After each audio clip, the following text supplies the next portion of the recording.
আসসালামু আলাইকুম। আশা করছি সবাই ভালো আছেন।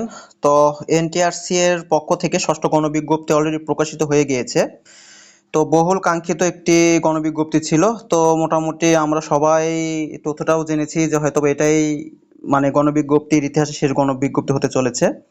তো মোটামুটি যাই হোক আলহামদুলিল্লাহ ১,০০,০০০ প্রায় ৮০০ কত দেখতেছি ১,৮২,২২টি আপনার মোট সংখ্যা আরকি পদসংখ্যা এখানে দেখানো হচ্ছে। যদিও আমি এর আগের ভিডিওতে একটা কথা বলেছিলাম যে হয়তোবা পদসংখ্যা ৯৬,০০০ থেকে আরো কমতে পারে এবং আমি সেটার পক্ষেও বলেছিলাম যে হ্যাঁ, এটার সম্ভাবনা আছে।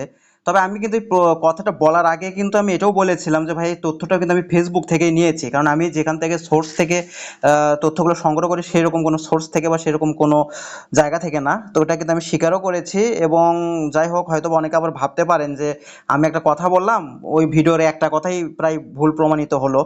হ্যাঁ? তো যাই হোক ভাই যেটা আমি বাইরে থেকে নিই সেটা আমি বলেই দিই। আর যেটা আমার ভেতরের খবর সেটাও আমি মানে কনফিডেন্ট আত্মবিশ্বাস নিয়েই আমি সেটা আপনাদের সামনে প্রচার করি। তো ঠিক আছে প্রিয় ভাই ও বোনেরা, যেটাই হোক ভালোই হয়েছে আলহামদুলিল্লাহ। তো আমি আপনাদের যেহেতু নারী কোটাও নাই বা আদার্স অনেক কিছু বিষয় এবার নাই, তো অনেকের বেশিরভাগ প্রার্থীরই চাকরি হবার সম্ভাবনা খুবই বেশি। তো আমি আপনারা যারা আমার বড় ভাই, ছোট ভাই বা সমবয়সী ভাই বোনেরা রয়েছেন প্রত্যেকের জন্য আমি মন থেকে দোয়া করি।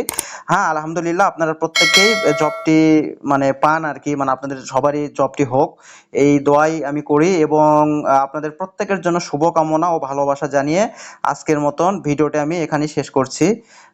তো সবাই ভালো থাকবেন, সুস্থ থাকবেন। দেখা হচ্ছে নেক্সট কোনো একটি ভিডিওতে। আল্লাহ হাফেজ।